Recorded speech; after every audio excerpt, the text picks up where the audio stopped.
Hi guys, James at RampantLionReviews again for you today with another beer review. For this one we are going to head up to Kalmar in Småland county here in Sweden, and this is my very first beer review from that county actually, if I'm not mistaken. But this one was recommended to me by Eivind, so a big thank you to him for recommending this beer to me. So we're going to go to Ängö Kvartersbryggeri from Kalmar, and we're having a taste of the Ängöl Kalla's Mörk lager. So this one should be really interesting. Literally it means the cold times dark lager. This guy is a 5.8% Vienna style lager, or amber lager it's also listed as on Rate Beer. They have it rated at 70 overall and 98 within the style, and this is meant to be one of the top 50 Vienna style lagers in the world actually, so it's a very good recommendation from Eivind, and I hope you guys watching up in Kalmar enjoy this one. Really cool to try my first beer from Småland county, so yeah. But anyway, as is usual with my beer reviews then, I'll tell you a little bit about the brewery. If you do want to get straight to the tasting, just fast forward. All the usual links are in the description below. That's the brewery website, the link to my future reviews that hopefully I can do from Ängö Kvartersbryggeri. Very first time I'm trying one of their beers, of course. There's all the usual social media. If you want to see more beer reviews, do subscribe to the channel. The whole channel uses a geography based tagging system, so you can go into the homepage and search for beer based on country, city or state, whatever you're interested in. Do check out the playlists of the beers from different countries, as well as my whiskey, sake reviews and interviews and things that are on there as well. And as always, please do get in touch and let me know some of the other beers and breweries you guys would like to see me review, especially those of you watching in Småland county. And as always, it's great to hear from you guys, and your support of the channel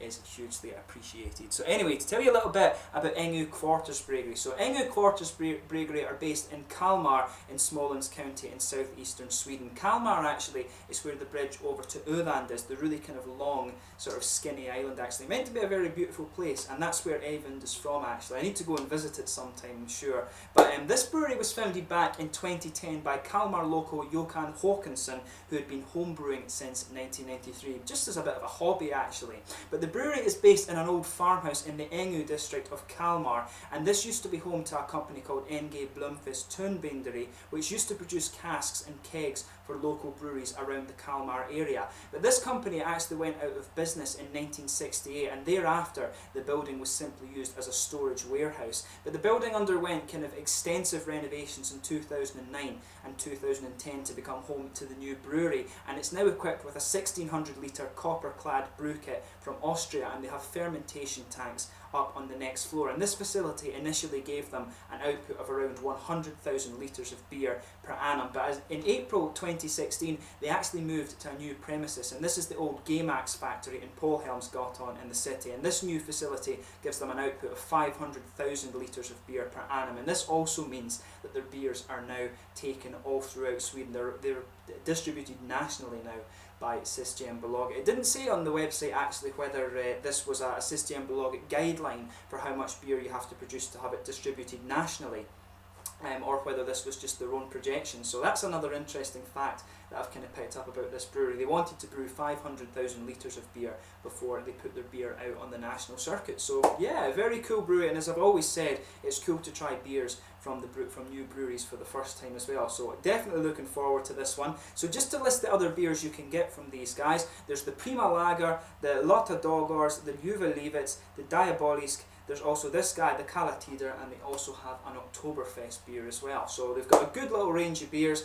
Haven't only been around for 5 years, it's quite good to actually be able to try one of these beers, because sometimes even breweries that are around this long, you can sometimes only get their beers very, very locally. So yeah, really cool to try this one, and once again thank you to Eivind for actually recommending this beer for me. So I'll just let you have a little look at the artwork before we open this one up. As I said to you, this is supposed to be one of the top 50 Vienna lagers in the world. There you can see it's got the nice snowflakes and things on it there, Ängöl, and Santa Claus, St. Nicholas, is actually on the back of this one, and there you can see it has the EU's organic symbol. So this one is, as they say in Sweden, ekologisk beer, or ekologisk öl, and that means of course that it is organic. So yeah, it should be really nice. It says here, Ängö Polhemsgatan 39 Kalmar. So yeah, you can go up and visit these guys at some point, I'm sure. But it looks very nice, very nicely presented beer, and we'll get this guy out and get on with the tasting. And as I said, 5.9% or 5.8%, sorry, Vienna style lager. So yeah, as you can see, a nice smoky opening on this one, and you can smell a little bit of that nice Vienna malt coming out of this one. But that looks lovely. Look at the colour of that. Nice dark sort of coppery colour coming out of this beer. So if I hold this up to the light, if I hold it over here, maybe you can see it a little bit better. If I'm holding this up to the light, it really is quite a nice dark reddy coppery colour actually. It looks quite dark on the video, I can just see that there. Maybe if I hold my hand behind it, you can see right at the bottom here, it's probably more akin to the colour that you're getting. Let me just see if I can shift the light over here and let you see it. There you can see it's a nice kind of reddish amber colour, this one. There's a half finger of a frothy, kind of beigey tan head on the top of this one. It's a sort of creamy colour, but slightly beige. There's some big bubbles sticking towards the side of the glass, and quite a few little ones just going up towards the bottom of that head there, but overall it looks very, very nice. So let's have a smell of this beer and see how we get on with it then. You can smell a little bit of red fruity character and some caramel and chocolate without paying too much attention, but let's look at it a bit more closely. Oh yeah, no, so you've got a little bit of a kind of bready malt base to this one. It almost smells a little bit like a kind of brown sort of grainy bread. There's a bit of biscuity malt in there, I would say. Yeah, and when you sugar it up, you start to get a little bit of earthy hop coming out of this one. It does smell a little bit if it's got some of these almost German or Austrian. It's got a bit of noble hop character coming out of it. There's a little bit of grassiness, but I think it's mainly earthiness. It's a sort of herbal earthiness that's coming out of this beer. But you can smell a little bit of the kind of chocolatey character in there. It does smell kind of dark, but you can smell a little bit of that nice chocolatey malt. There's some toasted sort of brown sugars in there. A little bit of sweeter, almost biscuity note coming out of this beer as well. Like I said, I want to say there's a little bit of red fruit, but for me, the aroma is almost dominated by this kind of earthy character. It's a sort of herbal thing that's going on in this beer.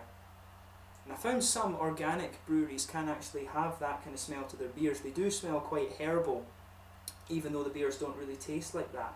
But yeah, there's chocolate malt, some caramel, quite toasted caramel, a little bit of biscuit, some grassy character, a little bit of earthiness, like I said.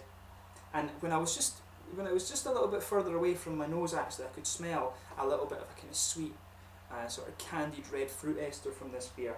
But up close, it definitely comes across as more herbal and earthy, but it smells quite interesting, this one. So let's have a look at the taste and see how we get on. So this one is the Ängöl Kalla Mörk lager from Ängö Kvartersbryggeri in Kalmar. Thank you once again to Eivind for the recommendation, and we'll get stuck into this beer. Skål!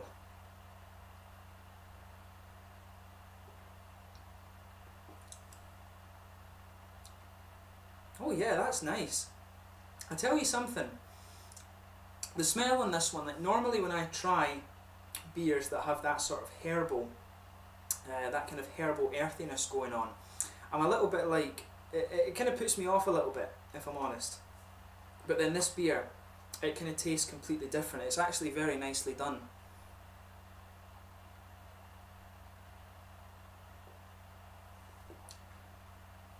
So let's say right away with this one, this isn't like one of these American style beers that is absolutely going to blow your head off in terms of flavour. This one, it's almost got more of a feel of a winter warmer to it, which is kind of what you'd expect from this beer. From this, especially when it's a winter beer, of course. So in the middle of your palate, you've got this kind of bready malt base there. It's more like a brown bread, and there's a sort of, a little bit of an almost spicy character. You're picking up the cereal grains. They do taste as if they're a little bit toasted, and that gives the malt base this kind of slightly spicy flavour, actually.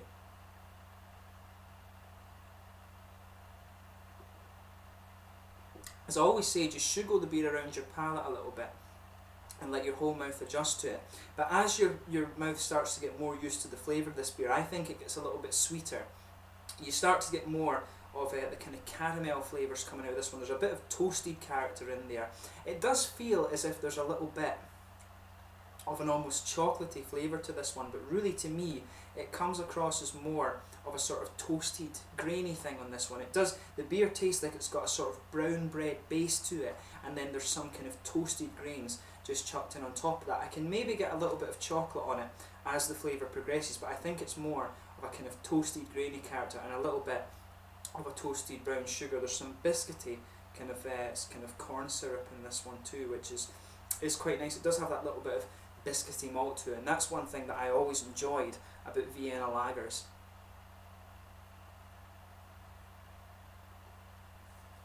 But yeah, within the style, I can see why this one is quite highly rated. It works quite well because it's got all the elements you expect of that beer style, but then it's just got this little bit of winter warmer category thing about it as well. That almost spicy character that you get from these toasted grain flavours that I'm talking about. That's really nice how that works. In terms of the hoppy side of the beer, you've got a little bit of earthy dryness in the back corners of your palate, and as you come further forward, it just starts to smooth out a little bit. There's a sort of herbal character to that beer as well, and that's something that I found is actually quite common when it comes to these organic beers. You can really feel that sort of herbal, vegetal character coming out of the hops in this one, but in the back corners of the palate it's earthy, it smooths out and becomes more herbal as you come further forward, and I think around the front curve of the tongue it's a nice kind of slightly grassy character that comes out of this beer.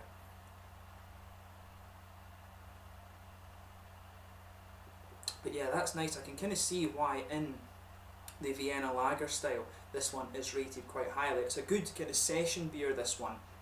And it actually said on the website this one is designed to pair with the Christmas foods, and I can see how this one would go well with like turkey or something like that. It would go well with turkey and chicken and things just because of that sort of spicy character it's got. So think about that if you're going to try this beer. But just behind the front curve of the tongue there, you've got a little oily bubble that comes out, and I think there's a wee bit of a kind of red fruity ester coming out of this one. It's quite light, it's not quite bright enough to be figs, but I'd say it reminds me of the little heart-shaped sweets you get in Haribo Star Mix. It's that kind of red candied fruit ester that comes out of this one for me. But overall this is quite interesting. This is actually one of the better organic beers that I've had. I mean, I tried some organic beers in Germany and they had this kind of really chalky mouthfeel to them, and they were all right, but they didn't really stand out in terms of flavour, whereas this one, I think that I would say that this one is quite safely one of the better organic beers that I've tried in recent times. I had a really good one a few videos ago from Ängö here in Skåne, but this one really is quite nice as well. So the big question, of course, is whether I would drink this beer again, and I really would. I'd love to try it on tap actually, just with that slightly thicker mouthfeel, and see how the malt base comes across then. But this one's really interesting. It leaves you a nice kind of slightly spicy character in the middle of your palate, but that's just the graininess kind of coming out of this beer. But overall the flavour is very nice. So if you like Vienna style lagers and you like a sort of earthier winter warmer feel to your beers, then I think you will quite enjoy this one. In terms of the mouthfeel of this beer, I'd say it's quite mid-bodied. It's got quite a it's got a slightly thicker mouthfeel to it. You can definitely tell from the mouthfeel that it is an organic beer. It has that it has a little bit of that kind of typical chalky mouthfeel that you get from these beers. But with this one it works. You've got a good bit of sweetness from the malt base. You've also got that kind of character that comes across as being slightly spicy, although it is quite a toasted flavour. The hops in this one, there's a little bit of dryness to them, but they smooth out as you come forward and move around the tongue. A bit of malt sweetness in there, and there's a little bit of fruity character as well, just a slight juiciness to that as well. But overall, it is a nice beer. In terms of the organic beers, I'd say this is one of the better ones that I've had, and I can see why this beer is quite highly rated within the Vienna lager style category. I do need to review more of that style though, actually from Austria, so that would be really cool to do in the future. I guess when they've got an Austrian brew kit actually, it is quite cool to see them brewing this Austrian style of beer. So yeah, really cool to review this one. My first review from Ängö Kvartersbryggeri. Hopefully I can review some more other things for you in the fairly near future. But if you come across this beer in your local Systembolaget, I would say give it a go. In terms of the Vienna lager style, it is really nice, and in terms of organic beer, it's pretty good as well. So make sure you check out. Thank you again to Evan for the recommendation of this one, and as always, I hope you've enjoyed my beer review. Until the next time, please like, subscribe, share, all the usual YouTube stuff. Do check out my social media and let me know your own thoughts on this beer and the brewery in the comments section below. Always interesting to hear from you guys, and your support is hugely appreciated. So until the next time, it's Slange just now. Make sure you go and check out the Ängö Kalla from Ängö Kvartersbryggeri in Kalmar here in southern Sweden. Until the next time, it's Slange just now, and I will catch you very soon with more beer reviews. Cheers.